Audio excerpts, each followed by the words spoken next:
Hello കൂട്ടുകാരെ, ഞാൻ Sujan Pulpally, വണ്ടർബേർഡ് music travel. ഞാനെന്നുള്ളത് ഏക്താ നഗറിലാണ്. ഏക്താ നഗറിൽ വന്നിരിക്കുന്നതിൻ്റെ ഒരു പ്രധാനപ്പെട്ട കാരണം എന്ന് പറയുന്നത് നമ്മുടെ ഇന്ത്യയുടെ പുതിയ പ്രതീകമായ പട്ടേലിൻ്റെ സ്റ്റാച്യു ഉള്ള സ്ഥലത്താണ്. ദ സ്റ്റാച്യു ഓഫ് യൂണിറ്റി എന്ന് പറഞ്ഞ സ്ഥലത്തേക്കാണ് നമ്മളിന്ന് പോകുന്നത്. ഇതിപ്പോൾ ഞാൻ ഏക്താ നഗർ റെയിൽവേ സ്റ്റേഷനിൽ വന്നിറങ്ങി. ഞാൻ വന്നിരിക്കുന്നത് ഭുജിൽ നിന്നാണ്. ഭുജിലെ അത്യാവശ്യം കാഴ്ചകളൊക്കെ കണ്ടതിന് ശേഷം ഞാനിവിടെ ഗുജറാത്ത് പിരിയുന്നതിന് മുമ്പ് ഏക്താ നഗറും കൂടെ ഒന്ന് കാണാം, പട്ടേലിൻ്റെ സ്റ്റാച്യു കൂടെ ഒന്ന് കാണാം എന്ന് പറഞ്ഞിട്ട് വന്നിരിക്കുകയാണ്. ഈ ഏകതാ നഗർ റെയിൽവേ സ്റ്റേഷൻ വളരെ വൃത്തിയുള്ളൊരു റെയിൽവേ സ്റ്റേഷനാണ്. എനിക്ക് തോന്നുന്നില്ല ഇങ്ങനെയൊരു റെയിൽവേ സ്റ്റേഷൻ വേറെ എവിടെയെങ്കിലും ഞാൻ ഈ വരുന്ന വഴിക്ക് കണ്ടിട്ടുണ്ടെന്നുള്ളത്. കണ്ടില്ല, ഏത് ഭാഗം നോക്കിക്കഴിഞ്ഞാലും വളരെ വൃത്തിയായിട്ട് തന്നെ സൂക്ഷിക്കുന്നുണ്ട് അവർ. റെയിൽവേ സ്റ്റേഷൻ്റെ എക്സിറ്റ് പോയിന്റിൽ പട്ടേലിൻ്റെ ഒരു നല്ല മനോഹരമായിട്ടുള്ളൊരു ചിത്രം ഇവിടെ ചെയ്തു വെച്ചിട്ടുണ്ട്. ഇവിടുന്ന് AC ബസ്സുകളുണ്ട്, ഷട്ടിൽ ബസ്സുകളുണ്ട്.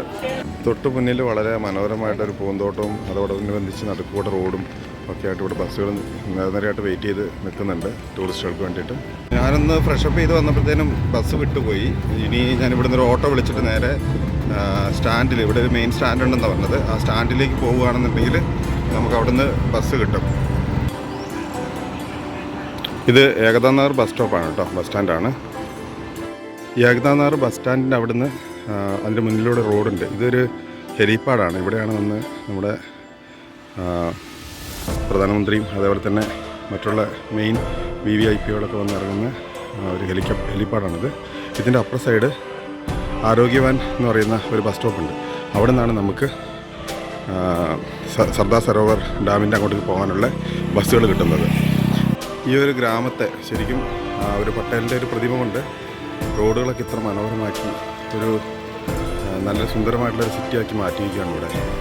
ഒരുപാട് ടൂറിസ്റ്റുകൾ വന്നു പോകുന്നുണ്ട്. ഞാൻ രാവിലെ ആയത് കാരണം അധികം പേരില്ല. എൻ്റെ ഒപ്പം ട്രെയിനിൽ കുറച്ച് പേരൊക്കെ ഉണ്ടായിരുന്നു. അവരൊക്കെ ആദ്യമേ തന്നെ ബസ്സിൽ കയറിപ്പോയി. ഞാനിപ്പോൾ ഇവിടെ ആരോഗ്യവാൻ എന്ന് പറയുന്ന ബസ് സ്റ്റോപ്പിലേക്ക് പോവുകയാണ്. അവിടെ നിന്നാണ് നമുക്ക് അങ്ങോട്ട് പോകാനുള്ള ബസ് കിട്ടുന്നത്. ഒരു ബസ് അവിടെ നിന്ന് ദൂരെ നിന്ന് വരുന്നുണ്ട്, നമുക്കൊന്ന് കൈയാട്ടി നോക്കാം. ഞാൻ ബസ്സിൽ കയറി, ആരുമില്ല ബസ്സിൽ, ഞാൻ മാത്രമേ ഉള്ളൂ. കണ്ടില്ല എന്ത് നല്ല ബസ്സാന്ന് നോക്കി, AC ബസ്സാണ്. നമുക്ക് ഈ ബസ്സിലിരുന്നിട്ട് തന്നെ അവിടെ ദൂരെ കാണാം, സ്റ്റാച്ചു കാണാൻ പറ്റുന്നുണ്ട്. ഷട്ടിലാണ് കേട്ടോ, ഇത് ഷട്ടിൽ ഓടിക്കൊണ്ടിരിക്കുകയാണ് അങ്ങോട്ടും ഇങ്ങോട്ടും. അവിടെ നിന്ന് ഇവിടെ കൊണ്ട് ഇറക്കി ആ ബസ് സ്റ്റോപ്പിൽ നിന്ന്.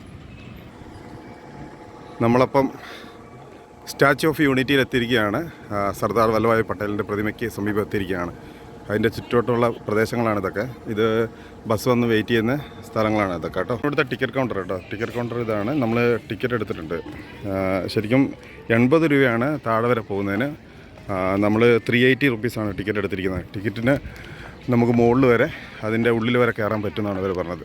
നമ്മളിതിൻ്റെ എൻട്രി പോയിന്റിലേക്ക് പോവുകയാണ്. അപ്പോൾ ടിക്കറ്റ് അവിടെ കാണിച്ചിട്ട് നമ്മൾ ഉള്ളിലേക്ക് കടന്നു പോകണം. കംപ്ലീറ്റ് മിലിറ്ററിയാണ് ഇവിടെ വിന്യസിച്ചിരിക്കുന്നത്, ചെക്കിങ്ങിനും കാര്യങ്ങൾക്കൊക്കെ. ഇതിൻ്റെ ഉള്ളിലേക്ക് നമുക്ക് ഭക്ഷണമൊന്നും കൊണ്ടുപോകാൻ പാടില്ല, അവർ ചെക്കിങ് ചെയ്യുന്നുണ്ട്. ശരിക്കും ബാഗിൽ എല്ലാ കാര്യങ്ങളും ഒന്ന് നോക്കുന്നുണ്ട് അവർ. പിന്നെ പാൻ മസാല അങ്ങനെയുള്ള സംഭവങ്ങളൊന്നും ഉള്ളിലേക്ക് പ്രവേശിക്കാൻ പാടില്ല, അത് സ്ട്രിക്റ്റായിട്ട് പറയുന്നുണ്ട്. ഒരുപാട് ടൂറിസ്റ്റുകളാണ് ഒരു ദിവസം വന്നു പോകുന്നത് കേട്ടോ. നമുക്കിതിൻ്റെ ടിക്കറ്റ് ഓൺലൈനായിട്ട് എടുക്കാം.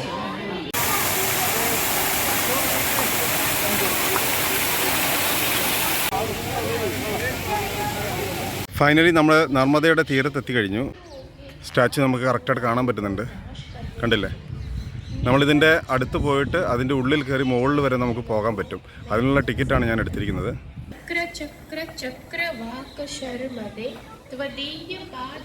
അപ്പം ഞാൻ നർമ്മദയുടെ തീരത്തെത്തിയിട്ടുണ്ട്. നർമ്മദ തീരത്തുള്ള ഈ ഒരു സ്റ്റാച്ചുവിൻ്റെ തൊട്ട് അടുത്ത് തന്നെ എത്തിയിട്ടുണ്ട്. ഇതിൻ്റെ മുകളിൽ വരെ നമുക്ക് കയറാനുള്ള ടിക്കറ്റാണ് നമ്മൾ എടുത്തു വെച്ചിരിക്കുന്നത്. അപ്പോൾ നമ്മൾ അതിൻ്റെ ഉള്ളിലെ വിശേഷങ്ങളൊക്കെ ആയിട്ട് നമുക്ക് പോകാം അല്ലേ. നടന്നു പോകാൻ ബുദ്ധിമുട്ടുള്ളവർക്ക് ഇവിടെ എലവേറ്റർ ഉണ്ട്. ഇതിനകത്ത് കയറി നിന്നാൽ മതി, അങ്ങ് അറ്റം വരെ ഇതിങ്ങനെ വലിച്ചുകൊണ്ട് നമ്മൾ പോകും. സാധാരണ ഗൾഫിലൊക്കെ ഉള്ളൂ ഇങ്ങനെ കണ്ടിട്ടുള്ളൂ, വെസ്റ്റേൺ യൂറോപ്യൻ കൺട്രീസിലൊക്കെ ഇങ്ങനെ കണ്ടിട്ടുണ്ട്.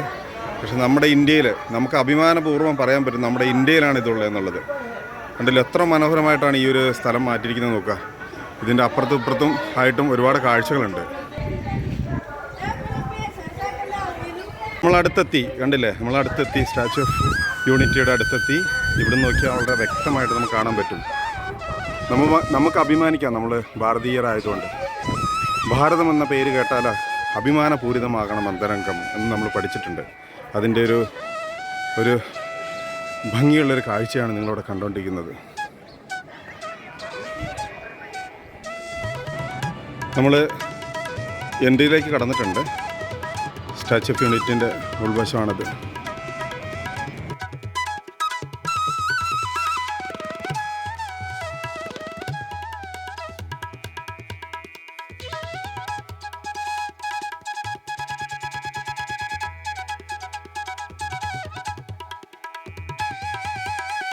ഇത് പ്രതിമയുടെ ഏറ്റവും മുകളിലാണ് നമ്മളിപ്പോൾ നിൽക്കുന്നത് കേട്ടോ. ഇവിടുന്ന് ഈ ഒരു ഗ്യാപ്പിലൂടെ നമുക്ക് താഴേക്കുള്ള കാഴ്ചകൾ കാണാം. നർമ്മദയുടെ അതിമനോഹരമായിട്ടുള്ള കുറച്ച് കാഴ്ചകൾ. നമ്മൾ ശരിക്കും ഏറ്റവും മുകളിലാണ് കേട്ടോ, ഈ സ്റ്റാച്യൂവിൻ്റെ ഏറ്റവും മുകളിലാണ്. അതിൻ്റെ ഉള്ളിൽ നിന്നുള്ള കാഴ്ചയാണിത്. നമ്മൾ എലവേറ്റേഴ്സ് ഉണ്ട് മുകളിൽ വരാൻ വേണ്ടിയിട്ട്. എലവേറ്റേഴ്സിന് കയറിയിട്ട് നമ്മൾ മുകളിൽ വന്നിട്ട് നമുക്കിതിൻ്റെ ഇവിടുന്ന് താഴേക്കുള്ള കാഴ്ചകൾ കാണാം. ഇവിടെ ഫ്രീഡം പാർട്ടീഷനെ കുറിച്ചൊക്കെ ഇവിടെ രേഖപ്പെടുത്തിയിട്ടുണ്ട്. അന്നത്തെ മെയിൻ പത്രങ്ങളിലൊക്കെ വന്ന വാർത്തകളും എല്ലാം ഇവിടെ രേഖപ്പെടുത്തിയിട്ടുണ്ട്. ഇന്ത്യയുടെ ഹിസ്റ്ററി കാണിക്കുന്നുണ്ട് അവിടെ. യൂണിഫിക്കേഷൻ ഇന്ത്യയുടെ ഒരു മാപ്പ് ഇവിടെ എടുത്തിട്ടുണ്ട്.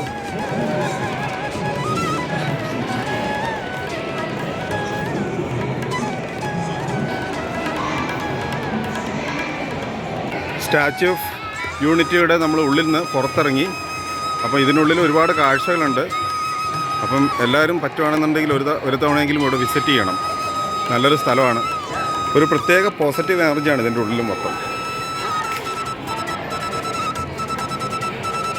ഈ പ്രതിമയുടെ കാൽപാദമാണ് ഇവിടെ കാണുന്നത്. ഇതിൻ്റെ അടുത്താണ് ഞാൻ വന്ന് നിൽക്കുന്നത്. അപ്പം ലോകത്തിലെ തന്നെ ഏറ്റവും വലിയ പ്രതിമയുടെ മുന്നിലാണെന്ന് ഞാൻ നിൽക്കുന്നത്. 182 അടി ഹൈറ്റുള്ള സ്റ്റാച്യു ഓഫ് യൂണിറ്റി എന്ന് പറയുന്ന ഈ മഹാ അത്ഭുതത്തിൻ്റെ അടുത്താണ് നമ്മളുള്ളത് ഇപ്പോൾ. ഹായ് കൂട്ടുകാരെ, അപ്പോൾ നമുക്ക് വിട പറയാൻ സമയമായി. ഞാനതിൻ്റെ മുകളിൽ കയറി വന്നു. സ്റ്റാച്യു ഓഫ് യൂണിറ്റിയുടെ മുകളിൽ കയറി ഞാൻ താഴേക്ക് ജസ്റ്റ് ഇറങ്ങിയിട്ടുള്ളൂ. അപ്പോൾ നമുക്ക് ഏകദേശം ഏറ്റവും മുകളിൽ വരെ കയറാൻ പറ്റും. ഈ സ്റ്റാച്യു ഓഫ് യൂണിറ്റിയുടെ ഈ നമ്മുടെ സർദാർ വല്ലഭായ് പട്ടേലിൻ്റെ പ്രതിമയുടെ ഈ ചെസ്റ്റിൻ്റെ ഭാഗത്തു നിന്നാണ് നമുക്കിതിൻ്റെ ഹോളുകൾ ഉണ്ടാക്കി വെച്ചിരിക്കുന്നത്. അപ്പോൾ നർമ്മദയുടെ പല ഭാഗങ്ങളും നമുക്കിതിനകത്ത് കാണാൻ പറ്റും. നർമ്മദയുടെ പല ഭാഗങ്ങളിൽ പൂന്തോട്ടങ്ങൾ, അതേപോലെ തന്നെ മനോഹരമായിട്ടുള്ള കാഴ്ചകളൊക്കെ ഉണ്ടാക്കി വെച്ചിട്ടുണ്ട് ടൂറിസ്റ്റുകൾക്കായിട്ട്. അപ്പോൾ എല്ലാവരും ഇവിടെ വന്ന് കാണുക. നമുക്ക് അടുത്ത ഡെസ്റ്റിനേഷനിലേക്ക് പോകാനുള്ള സമയമായി. നമുക്ക് അടുത്ത ഡെസ്റ്റിനേഷൻ വീണ്ടും കാണാം. അതുവരെ ഇവിടെ പറയുകയാണ്.